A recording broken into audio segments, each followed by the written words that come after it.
박수 소리에 따라서 짧아지는 게 아니고 앞쪽에 올수록 짧아집니다. 강의에 참석할 자격은 딱 하나입니다. 우리 5주 동안 한번 따라합시다. 죽지도 말고 아프지도 말라. 죽거나 아프면은 수료가 안 되겠지.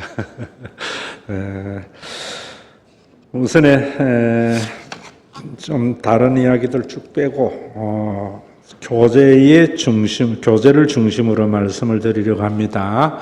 요한복음 5장 39절 좀 띄워주세요.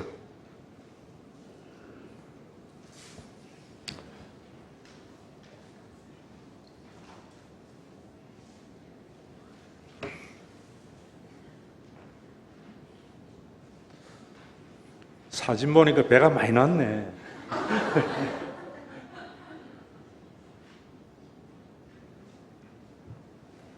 아까 준비하라 했는데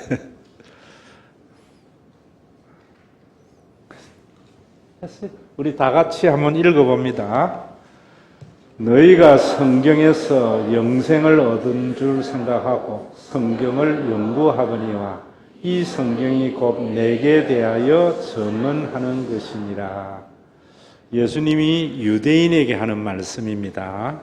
왜 이런 말씀을 하셨는가 하면은 유대교는 예수님 당시에는 유대교지요. 유대교는 제사장의 나라 그리고 서기관들의 나라, 종교인들의 나라였습니다. 백성들에게는 늘 허덕이는 나라였어요. 성경을 늘 묵상하면서 그래서 예수님이 이런 말씀을 하셨다 이 말입니다. 예수님 당시 유대교만이 아니고 기독교도 중세시대에 오면 암흑기라 하잖아요. 중세시대도 보면은 제사장의 나라, 귀족의 나라였어요. 모든 권한은 제사장과 종교인들에게 집중되어져 있었습니다.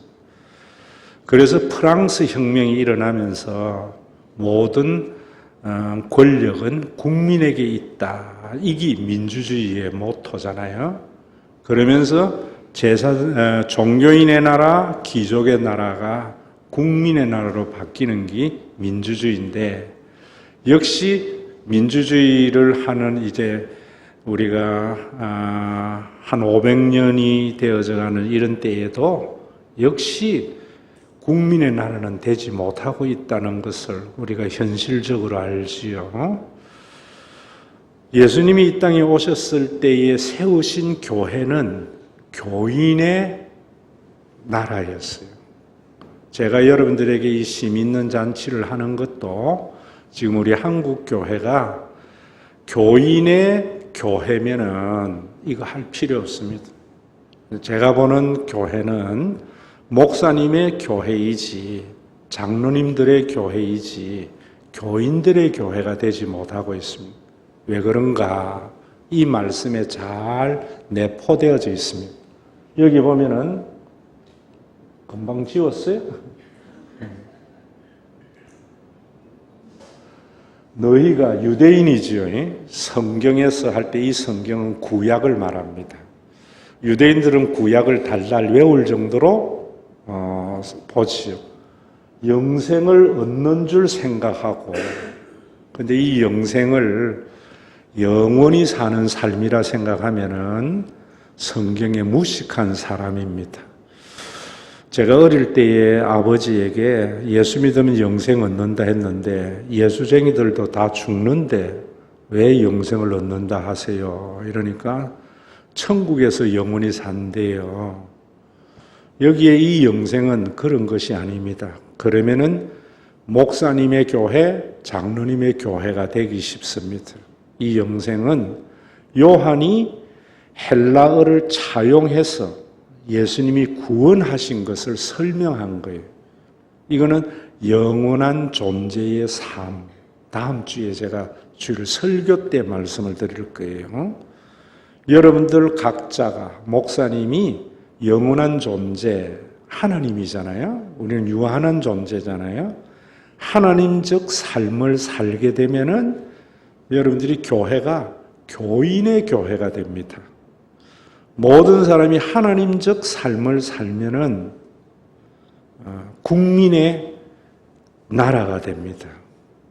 바로 그런 부분들을 이해하고 또 그러기 위해서 이 심 있는 잔치가 시작되었다 하는 것을 마음에 새겼으면 합니다. 하나님적 삶이 뭐냐는 다음 주일날 아마 제가 설교를 통해서 말씀을 드릴 거고, 그 뒤에 보면은 이 성경이 곧 나에게 대하여 정언하는 것이다. 이 성경은 구약을 말합니다. 구약이 예수님에 대해서 정언하는 것인 줄 알지 못하면은 종교인의 교회가 됩니다. 대표적인 것이 이단들입니다. 이단들은 여러분들이 보시면은 교주의 종교지 결코 그 교인들의 종교가 되지 못하고 있잖아요. 그런데 그 성경에서 이단들이 대부분 어디에서 나오는가 하면은 구약과 신약을 별개로 생각해요. 그런 것을 세대주의다 이럽니다. 주로 침례교 쪽에 많습니다. 그래서 구약은 율법주의, 신약은 은혜주의 이런 말 많이 들었지요. 다 그러면은 제대로 된 믿음을 가지지 못합니다. 오늘 낮에 제가 요한계시록 강해에도 구약이 어떻게 예수님에게 정언하는 것인가 이런 관점에서 말씀을 드렸는데, 심 있는 잔치도 마찬가지입니다. 여러분들이 믿음이 목사님이 말씀하시는 거나 아니면은 성경에 딱 구절을 따가지고 믿는 신앙은 굉장히 위험한 겁니다.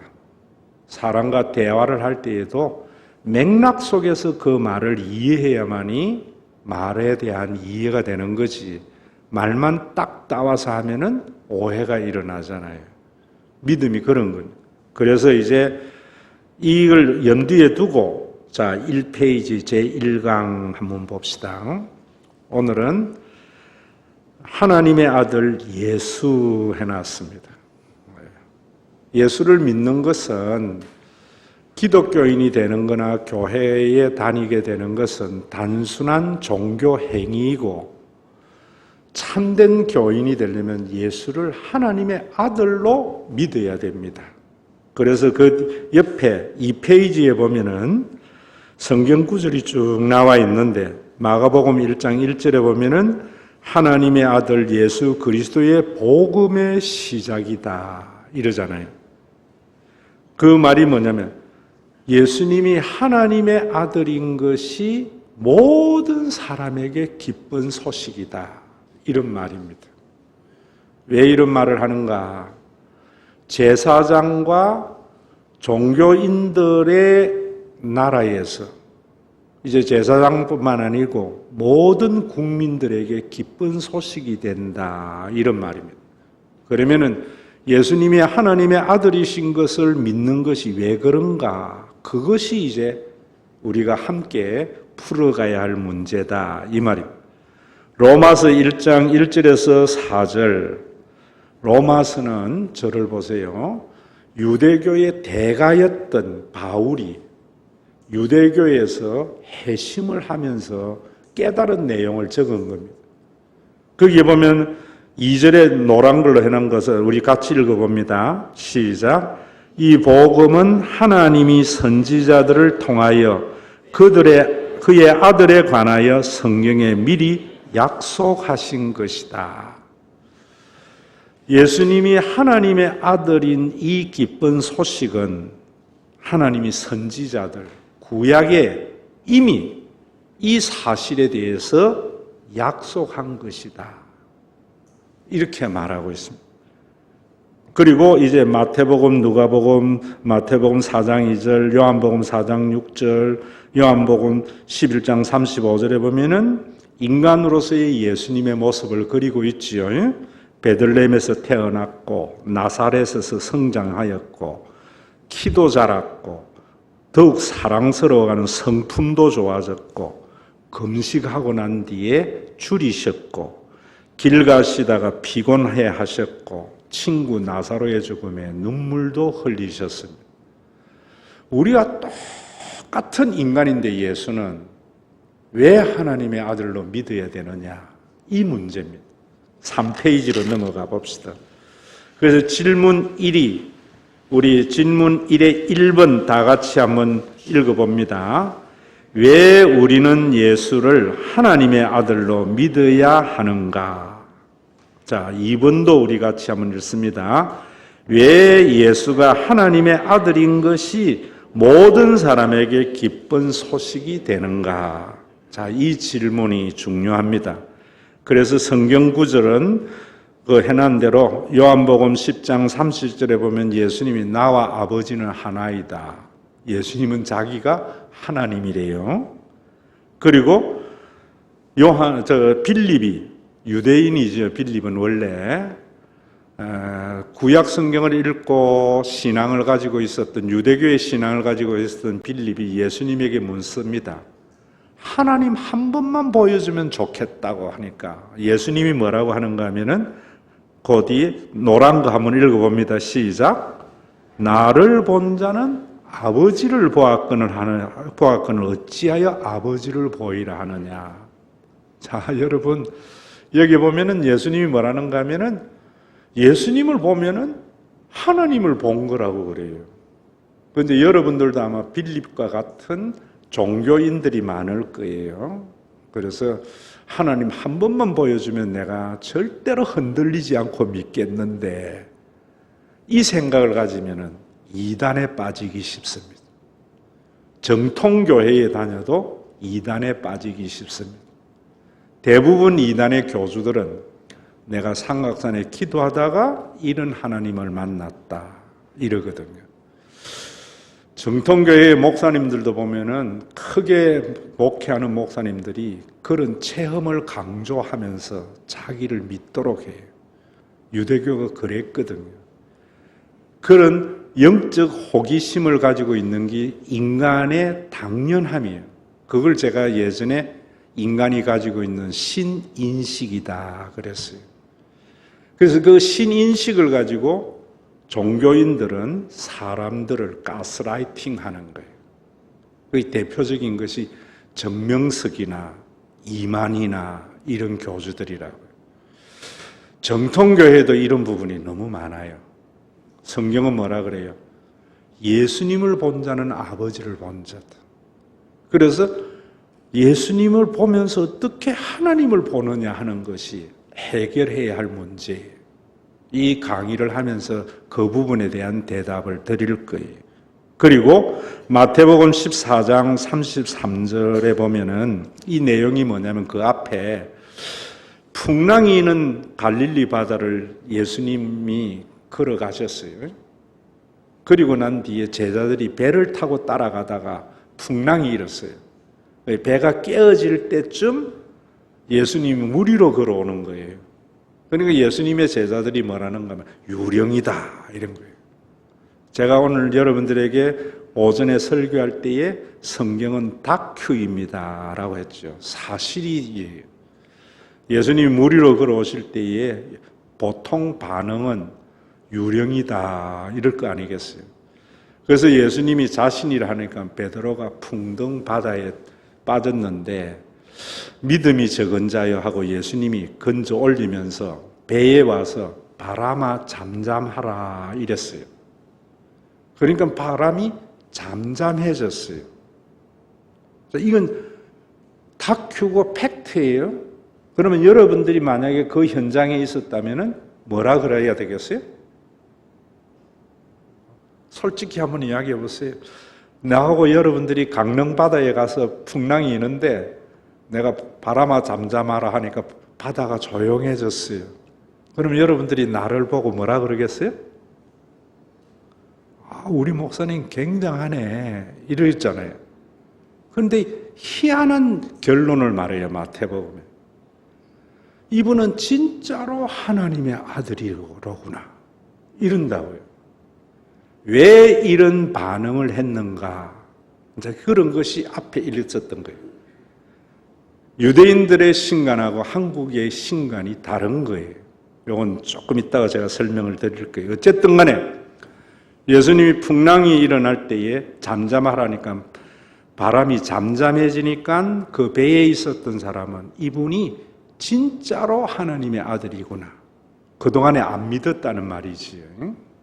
그런데 이걸 가지고 알레고리로 설교하는 사람은 인생의 풍랑이 일어날 때 예수님 만나면은 풍랑이 잠잠해져 영예를 하고 또 우리 목사님이 기도하면은 비가 오다가도 체육대회 때 날이 맑아져 전부 신화를 만들어내는 겁니다. 종교적인 신화.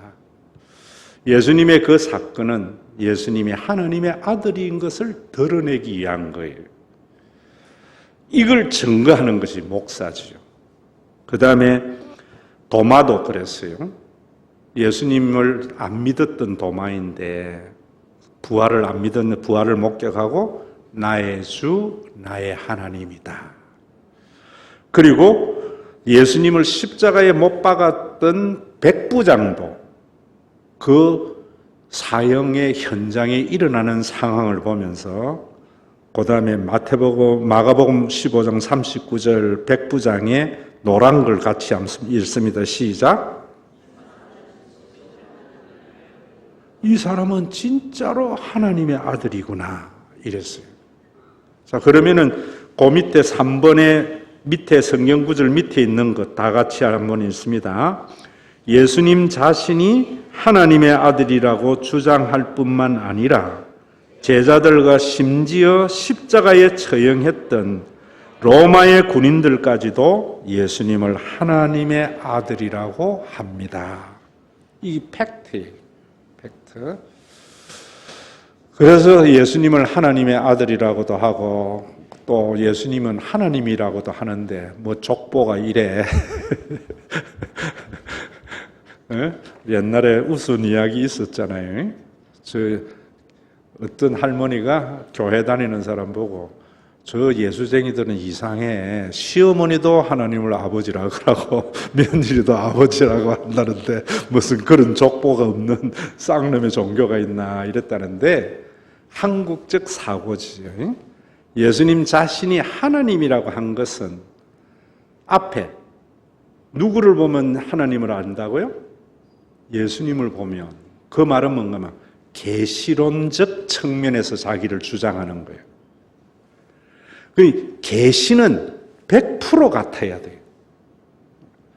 우리가 원숭이하고 유전자가 99% 같아도 원숭이를 통해서 사람이 계시가 안 돼요. 계시는 100%여야 돼요. 그래서 예수님이 하나님이신 것은 하나님을 드러낼 때에 자기를 하나님이라 그랬어요. 하나님의 아들이라고 할 때는 삼위일체론적 하나님을 설명할 때인데 요거는 구원과 연관되어져 있어요. 요것도 설명드릴 거예요. 자, 그 다음에 넘겨보세요. 질문 2를 다 같이 한번 읽어봅니다. 5페이지에 시작.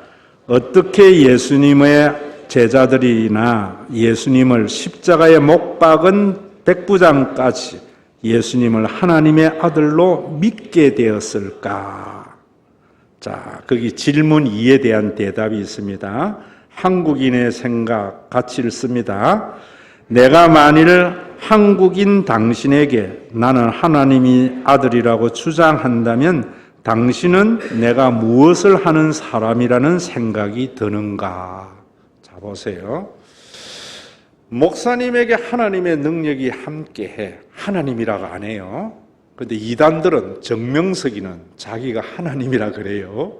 그런데 목사님들은 자기가 하나님이라고 안 하는데 하나님의 능력이 함께하는 자라고 자기를 포장을 많이 해요. 그걸 왜 포장을 하는가 하면 한국인들에게 신은 그 밑에 있는 대로 기적을 행하는 분이라 생각해요. 그래서 내가 하나님의 아들이라고 하면은 하나님이 나와 함께 하는 능력 있는 자라면은 교인들은 저 목사님을 통해서 기적을 경험하려고 그래요. 대부분의 한국의 교인들이 그래야 안 그래요? 대부분 그렇죠. 이단들이 정명석이를 교주로 섬기고 이만희를 섬길 때에 왜 섬깁니까? 그를 통해서 기적을 경험하려고 해요. 이건 한국인의 신관이다 이 말이에요. 그게 이단이든 정통교회이든. 그리고 또 그걸 안 믿는 사람이 있죠. 뭐 교주가 그런 능력이 있어. 목사님이 뭐 나와 똑같은데 무슨 능력이 있어. 이런 사람들은 저거 미친 사람 아니야? 저는 이런 반응이 제대로 된 반응이라 생각해요. 누가 목사님에게 가서 저 삼각산에 가서 아니면 옛날에 할렐루야 김계한테 가서 기도해가지고 성령 수술 받아가 암 났다면 그 김계하고 미친 사람이 아니 이게 정상이에요. 나도 거기 가면은 병 나을까? 한국적 사고의 신관을 가지고 있는 사람이에요. 그래서 교주라든지 대부분 이런다고. 그런데 예수님이 자신은 하나님의 아들이라고 주장하고 예수님의 제자들이 예수님을 하나님의 아들이라고 했는데 이 예수님이 말씀하신 대상자나 예수님의 제자들은 한국인입니까? 유대인입니까? 유대인이지요. 그러면 유대인들의 신과는 무언가 하는 것을 아셔야 되죠. 유대인들은 내가 하나님의 아들이라고 하면은 그 사람들은 어떻게 받아들이느냐 하는 것이 중요한 거예요. 그래서 이번에 보면은 내가 만일 어떤 유대인에게 나는 하나님의 아들이라고 준다고 한다면 유대인은 내가 무엇을 하는 사람이라고 생각하는가? 자, 그 밑에 제가 한 줄 짤막하게 적어놨죠. 시작. 성전을 건축하는 자. 자, 이 변화부터 있어야 돼요. 여러분들이 교회가 교인을 위한 교회가 되려면은 유대인의 신관으로 이 성경을 이해해야 돼요. 예수님이 자신을 하나님의 아들이라고 주장한 것은 기적을 행하려고 하는 것이 아니고 무엇을 하는 분이라는 주장이에요? 성전을 건축하는 분이라는 거예요. 이것도 좀 이따 설명하겠지만은 유대인들이 제사장과 서기관들과 헤롯의 일파의 국가가 된 것은 성전에 대한 생각이 잘못되었기 때문이죠.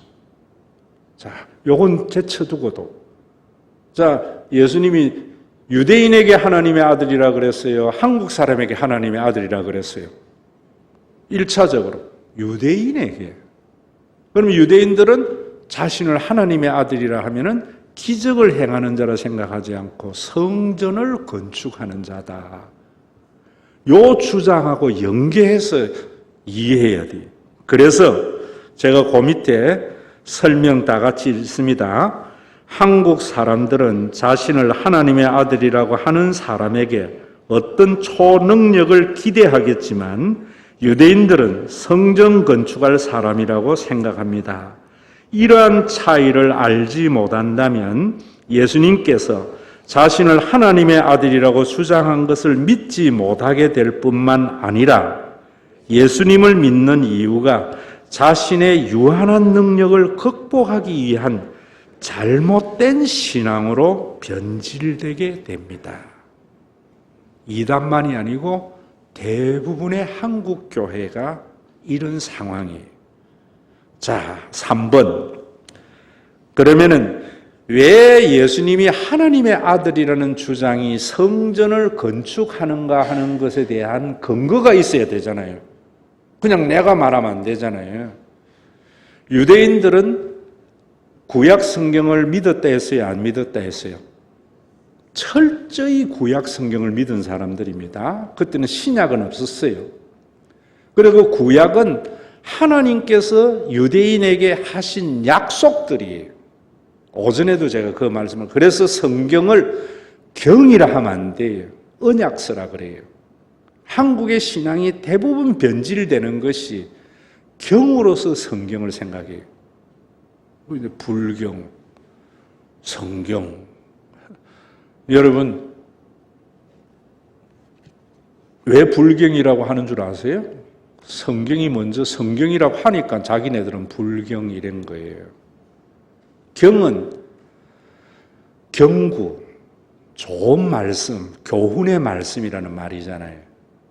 그러니까 성도들이 보면서 이걸 참 내 마음에 들어 이러면서 줄 쫙 끊는다고.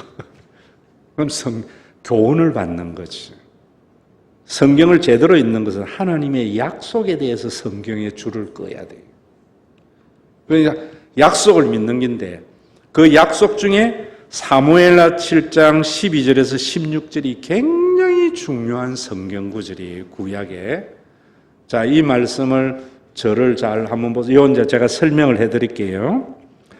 나단이라고 하는 선지자가 하나님의 계시를 받아서 다윗 왕에게 신탁한 내용입니다.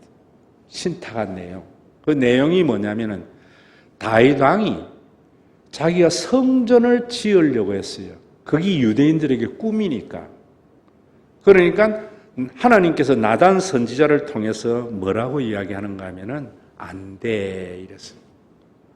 이런 부분은 제가 몇 주 전에 설교 다 했어요. 그러면서 하나님이 약속하시는 것이 뭐냐면은 네 몸에서 날 자식은 내 아들이다 이래요. 다윗의 몸에서 태어나는 아들은 내 아들인데 내 아들이 성전을 건축하게 되고 그 성전을 건축하게 되면은 너의 지금 왕위가 영원하리라 이런 거예요. 이게 하나님이 이스라엘에게 한 약속이에요. 자, 그러면은 여러분 유대인들에게는 누구의 몸에서 태어나야 왕이 될 수 있습니까? 다윗의 후손에서. 그래서 다윗의 후손이 중요해요. 그럼 그 다윗의 후손은 누구예요? 하나님의 아들이란 말입니다. 유대인들의 관점에서는. 그래서 유대인들이 왕이 대관식을 할 때에는 항상 10편, 2편, 7편을 가지고 찬양을 해요. 그 10편, 2편, 7편이 뭐냐면은 여러분들이 잘 아는 거 예수님이 세례를 받으실 때에 하늘에서 무슨 소리가 났어요? 이는 내 사랑하는 아들이요 나의 기뻐하는 자다 소리 났죠. 그 내 사랑하는 아들이라는 말이 사무엘하 7장 12절에 의한 찬송시. 자, 여기까지 따라오셨습니까? 따라와야 돼요. 그럼 예수님이 하나님의 아들이라, 그래서 유대인들은 다윗의 몸에서 태어나서 왕위를 계승하는 자는 하나님의 아들. 그러니까 왕권 신수설과 같은 거죠. 그리고 그 왕이 해야 할 가장 중요한 일이 뭐죠? 성전을 건축하게 되면은 그 왕위가 어떻게 된다고요? 영원하리라. 그 약속이 다윗이 아버지일 때 받았는데 실제로 그 아들 솔로몬이 왕이 됐습니까? 안 됐습니까? 왕이 되고 솔로몬이 성전을 건축했어요? 안 했어요? 성전을 건축했지요. 그래서 이제 이런 것들은 열왕기서나 사무엘서를 읽을 때, 역사서를 읽을 때 이 관점에서 안 읽으면은 성경의 내용을 잘못 보는 거예요. 그래서 성경 해석은 아무나 하면 안 되는 거지. 열왕기 하에 보면은 뭐라는가 하면 솔로몬 시대에는 은이 돌같이 굴러다녔다, 길거리에. 그리고 또 뭐라고 하는가 하면은 무화과 나무와 포도나무 아래에서 모든 백성이 안연히 거하였다, 샬롬하였다 이래요. 그 말은 뭔가 하면 솔로몬 왕이 성전을 제대로 지어서 하나님과 관계가 제대로 된 이스라엘이 될 때에 그 나라는 누구의 나라가 됐다고요? 모든 백성의 나라가 되었다. 자, 이것이 역사에 일어난 사실이에요. 그런데 이제 그 열왕기를 쭉 읽어가 보면은 이게 바뀌는 거예요. 왕들이 성전보다는 무력을 기르려고 그랬고 외교로서 다스려 가려고 하고 이러면서 점점 이스라엘의 나라는 유대교가 되면서 제사장과 왕의 나라가 돼버리는 거예요. 자, 그래서 이스라엘이 다윗의 왕조가 끊어질 때에 국민들은요 엄청나게 울었어요. 왜냐하면 더 이상 이제는 솔로몬의 시대가 도래하지 않을 것 같아서. 그러면서 바벨론 포로로 잡혀갔을 때에 메시아 대망 사상이 유대인에게 생기는 거예요. 왜? 하나님의 약속은 바뀌겠어요? 안 바뀌겠어요? 절대로 바뀌지 않죠. 왜? 여호와라는 이름 속에 있는 거예요. 여호와라는 것은 신실한 약속을 절대로 바꾸지 않는 자 이런 말입니다. 그건 인간이 아니에요. 인간은 유한하기 때문에 오늘 약속, 내일 약속 틀리죠. 인간 믿으면 사기를 당해요. 내가 믿음이 좋아서 사기를 엄청 당하며 사는 사람인데 하나님만 믿어야 돼요. 하나님은 약속을 변하지 않아요. 그런데 교주나 종교인이 말하는 하나님의 약속을 믿으면은 종교 사기 당하기 쉬워요. 성경을 여러분들이 약속을 믿어서 유대인들은 하나님께서 거기 해놨지요. BC 이때부터 읽어봅시다. 시작. BC 586년에 바벨론에 의해서 다윗의 왕조가 무너지고 난 뒤 수많은 사람들이 자신이 나단이 예언한 다윗의 후손, 즉 하나님의 아들이라고 주장했습니다. 예를 들어 사도행전 5장 34절에서 41절에 스스로 위대한 자라 주장했지만 곧 소멸되어 버린 더다와 같은 사람이 바로 이와 같은 자였습니다. 자, 여기 보세요. 유대인들에게는 항상 나라가 어려우면은 하나님께서 나단에게 약속하셨던 그 메시아가 나와서 자신들을 솔로몬의 시대가 이루어질 거라고 생각을 했기 때문에 바벨론 포로 이후에 유대인들에게는 수많은 자기가 메시아라고 하는 사람들이 굉장히 많이 나타난 거예요. 지금도 정명석이나 이단들은 자기가 메시아라고 그러잖아요. 이만희도 그렇고. 목사님들은 은근히 메시아인 척하는 목사님들이 많아요. 해놔놓으면은 어떻게 되는가 하면은 이단이 되니까. 그런데 자기가 교주가 되면은 목회가 엄청 쉬워져요. 우리 교회 목회가 어려운 거는 교인들이 나를 전혀 교주로 이해를 안 믿어서 내 말은 잘 안 들어. 오늘도 내가 예배 마치고 찬소리에게 또 효영이에게 목사님이 찬소리와 효영이에게 소원이 하나 있다. 들어줄래? 이랬더니 들어보고요. 다른 교회 같으면은 교주로 섬기는 목사님, 목사님 제가 순종하지 이런다. 이게 정상이에요. 그래서 내가 찬소라 효영아, 우리 교회가 너희들 교회가 되기 위해서 너희들이 성가대에 좀 앉으면 좋겠다. 이러니까 가만히 있더라. 그래서 내가 기도해봐라. 그러니까 기도해보겠대. 그 말을 안 하겠다는 말하고 똑같거든요. 이게 정상이에요. 그런데 목사님이 한 번 이야기하면 그대로 받는 건 대부분 목사님들이 은근히 교주로 주장하기 때문에. 그런데 그 뒤에 보세요. 질문 3에 대한 대답. 제가 읽을게요. 나단의 신탁뿐만 아니라 신명기 18장 15절에서 22절 이 부분도 굉장히 중요한 부분이에요. 그래서 제가 설교 때 자주 인용합니다. 하나님께서 모세를 통하여 애굽에서 이스라엘을 구원하였듯이 장차 모세와 같은 선지자를 보내줄 것인데 그의 말을 들으라고 하면서 그에게 표적과 성취함이 있을 것이라고 합니다. 자, 보세요.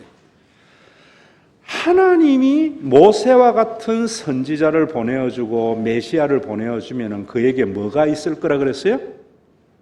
표적과 성취함이 있을 거라 그랬어요. 자, 이 부분 굉장히 중요합니다. 자, 저를 보세요, 여러분. 요거는 정신 똑바로 차리고 들어야 돼요. 예수님을 하나님의 아들로 우리가 받아들이는 것은, 메시아로 받아들이는 것은 예수님에게 표적이 있기 때문에, 그리고 그의 말은 모두 다 이루어졌기 때문에 믿는 거예요. 자,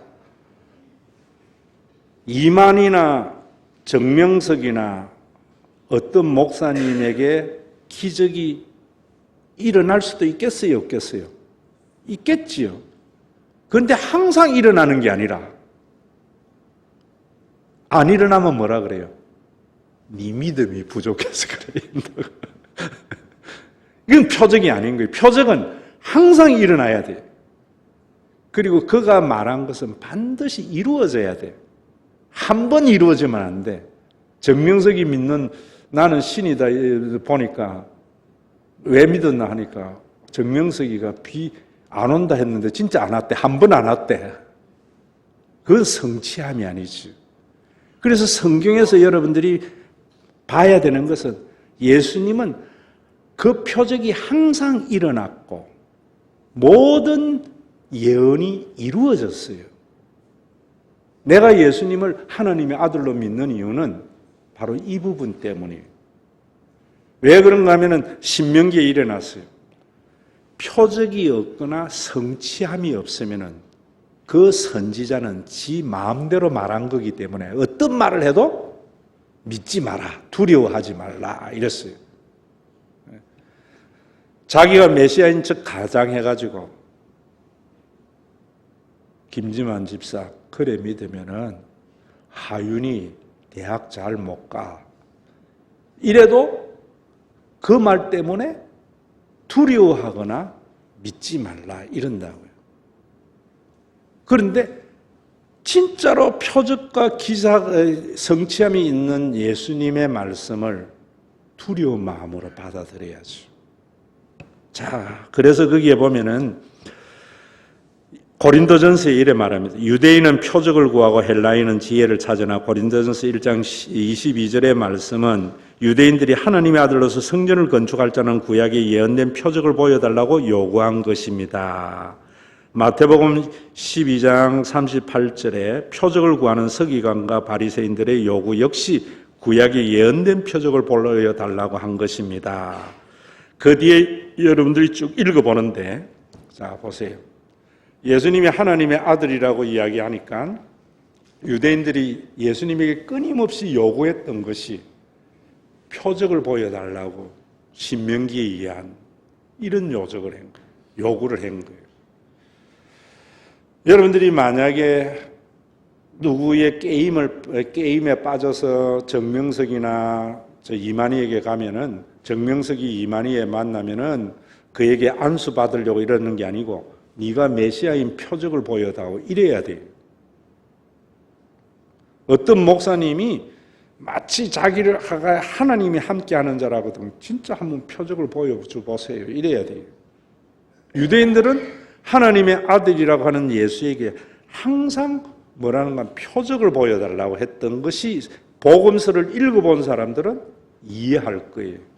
안 읽어본 분들은 목사님이 무슨 말 하는가 이러겠지만 10번에 보세요. 10페이지에 질문 4 다 같이 한번 읽어봅니다. 시작. 그렇다면 성경에 기록한 수많은 예수님의 기적들은 사실인가? 자, 성경에 기적이 많아요, 안 많아요? 기적이 많이 있지요. 그런데 이게 사실이 아니면은 예수님을 4대 성인 중에 한 사람으로 믿어야지 하나님의 아들로 믿으면 안 되는 거예요. 그게 사실이어야 돼요. 저는 그것이 사실인 것을 확인하고 예수님을 하나님의 아들로 믿었어요. 여러분들도 그래야 돼요. 이제는 절대로 어떤 교주를 믿으려고 하거나 능력 있는 목사님을 믿으려고 하지 말고 뭐 해야 된다고요? 성경에 기록된 예수님의 기적이 확실하다면은 예수님을 하나님의 아들로 믿는 신앙을 가져야만이 우리 교회가 교인의 교회가 된다. 그래서 질문 4에 대한 대답 다 같이 한번 읽어봅니다. 예수님을 하나님의 아들이라고 믿은 제자들은 대부분 예수님과 한 동네에 살았던 사람들이었습니다. 그런 그들이 어느 날 갑자기 자신을 하나님의 아들이라고 주장하는 예수님을 하나님의 아들로 믿게 되었다면 무슨 이유가 있지 않았겠습니까? 자, 제가 물어볼게요. 내가 친구들 만나가지고 내가 하나님의 아들이라 하면 친구들은 나보고 뭐라 그러겠어요? 미친놈 이러겠죠. 저 신학 가디만은 반쯤 돌았네 이럴 거잖아요. 근데 이 친구들이 다 나를 하나님의 아들로 믿어. 그러면은 무슨 이유가 있지 않겠어요? 예수님의 제자들이 하나같이 예수님을 하나님의 아들로 믿었어요. 그 이유가 있단 말이에요. 그 이유는 뭐냐면 그 밑에 한번 더 읽습니다. 아마 그들이 예수님의 기적을 목격하지 않았다면 결코 예수님을 하나님의 아들로 믿지 않았을 것입니다. 성령은 21세기에 사는 우리에게도 예수님의 제자들의 믿음을 가지게 하십니다. 이게 이제 인격적인 신앙인데 이건 나중에 제가 설명을 할 거예요. 모두 다 예수님의 제자들의 다 예수님의 아들로 믿었을 때에는 무슨 이유가 있었겠어요? 예수님은 표적을 직접 목격했기 때문이에요. 목격했기 때문에. 자, 그러면은 그 밑에 이제 오늘 여기까지 하는데 이과 때에 해야 할 것은 뭐냐면 이거예요. 그러면은 예수님의 제자들만이 아니고 수많은 유대인들도 예수님의 기적을 경험했잖아요. 근데 왜 그들은 안 믿었고 제자들은 믿었느냐? 이거는 이과에서 설명을 드릴 거예요. 이과의 설명의 핵심이에요. 그러나 일과에서는 한국 기독교인들이 고쳐야 할 신앙 이 부분입니다. 우리 같이 읽어봅니다. 시작. 예수님께서 자신을 하나님의 아들이라고 주장한 것은 자신이 구약에 예언된 하나님의 아들로서 성전을 건축할 자라는 것을 알게 하기 위한 것입니다. 우리가 이것을 알지 못하면 예수님께서 건축한 성전에 대한 관심을 갖지 못한 채 예수님을 통한 기적이 일어나는 삶에 대해서만 기대를 가지고 신앙생활하게 됩니다. 이게 참 제일 큰 문제죠. 대부분의 한국의 교인들은 기적을 경험하려고 예수님을 믿어요. 자, 그래서 그 밑에 또 읽습니다. 예수님께서 기적을 일으키셨는가 아니면 예수님께서 거짓말을 하고 있으신가 하는 것인가라는 생각보다 예수님께서 행하신 기적들과 예수님께서 하나님의 아들임을 확실히 믿고 예수님께서 세우신 성전은 어떤 성전인가 관심을 가질 때 한국 교회는 개혁될 것이고 하나님의 나라를 맛보는 신앙생활이 될 것입니다. 무슨 말입니까? 예수 믿으면서 자꾸 기도 응답이나 기적을 경험하려고 하지 말고 예수님을 하나님의 아들로 믿고 예수님이 세우신 성전은 어떤 성전인가에 대한 관심을 가질 때 교회는 교인을 위한 교회가 된다 이 말입니다. 그런데 우리 신과 회복 있는 교회 교인들도 이 신앙에 창념하는 사람이 그렇게 많지 않아요.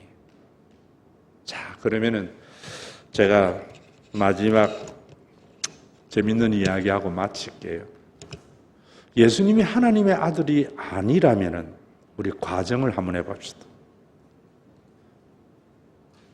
어떤 과정이에요? 예수님이 거짓말을 하고 있다는 거지. 제자들과 함께.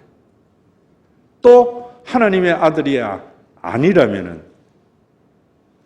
예수님은 정신병자겠죠. 하나님의 아들이 아니면서 자기가 하나님의 아들이라고 하니까. 이 두 가지가 아니면은 예수님은 뭐겠어요? 진짜 하나님의 아들이죠. 이게 그 유명한 나니아 연대기를 쓴 C.S. 루이스의 변증법인데 제가 여러분들에게 말씀드리는 것은 신과 회복이 있는 교회에 제가 목회를 하지만 부목사 때 동부교회에 제가 부목사였어요. 그때 한 일이 뭐냐면은, 이게 참 동백은 너무 좋아해요. 거린들이나 뭐 이상한 사람이 교회에 안 와요. 근데 거기는 동부시장 한복판에 있는 교회라서 이상한 사람들이 많아요. 또 소매치기나 이런 것들도 많아요. 그래서 저는 이제 딱 예배 드리면은 예배 안 드리고 눈 뜨고 교인들을 보고 있습니다. 못 보던 사람이 싹 들어와가지고 잘 차려있는 약간 기부인 티 나는 사람 옆에 딱 앉으면 조금 틀림없이 소매치기. 그래서 기도한다고 딱 눈 감으면은 가방 싹 가지고 갑니다. 그 잡아내는 역할을 했는데, 그 교회에 한 미친 녀석이 있었어요. 뭐라는 거면 예배 때만 되면 교회당에 와가지고 지가 하나님의 아들이래. 그럼 내가 붙잡고 나가서 정리하는 일을 했는데, 내가 하도 안 돼서 자기 엄마 보고 정신병원에 넣읍시다 이러니까, 청량리 정신병원 유명하잖아요. 이걸 아는 사람은 연식이 오래된 사람입니다. 면목동 밑에 동부 중곡동에 정신병원 지금도 있어요. 옛날 그 일대가 다 청량리였기 때문에 청량리 정신병원이라고 그랬어요. 병원에 넣었는데, 정신병은요, 정신병원에 간다고 낫는 게 아니에요. 그곳에 가서도 밤만 되면 자기는 하나님의 아들이라 하니까 한 정신병자가 한다는 소리가, 나는 네 같은 아들 둔 적이 없다 이랬대요. 예수님이 그런 정신병자가 아니. 우리 다음번에 이제 예수님이 이루신 성전을 제대로 알아서, 예수님이 이루신 성전을 여러분들이 만들기 위해서 신앙생활함으로 우리 교회가 교인이 주인이 되는 그런 공동체의 샘플이 돼야 돼요. 지금 우리나라는 대통령의 나라고, 국회의원의 나라고, 검찰의 나라고, 헌법만 모든 권력은 국민으로부터 나온다. 이거는 민주주의나 죽은 종교에게는 언제나 있었던 일이에요. 예수님 당시에도 제사장의 나라, 서기관의 나라였고요.